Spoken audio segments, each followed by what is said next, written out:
Hello guys. Pupunta kayo dito sa New York ha. New York EDSA, yan oh. New York EDSA. Ituturo ko kung saan nakapwesto yung camera ng NCAP. Kaya huwag kayo dadaan dito sa bike lane. Ayan oh. Yung camera ng NCAP doon nilagay. Ayun oh. Ang taas oh. Oh, di ba? Ang taas. Yan oh. Yung camera ng NCAP, ayun. Oh. Di ba? Kaya kung dadaan kayo, huwag kayong dadaan dyan sa bike lane.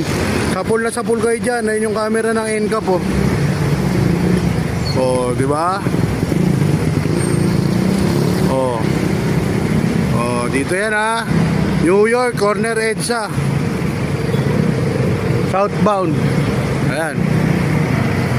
Okay. Ayan o.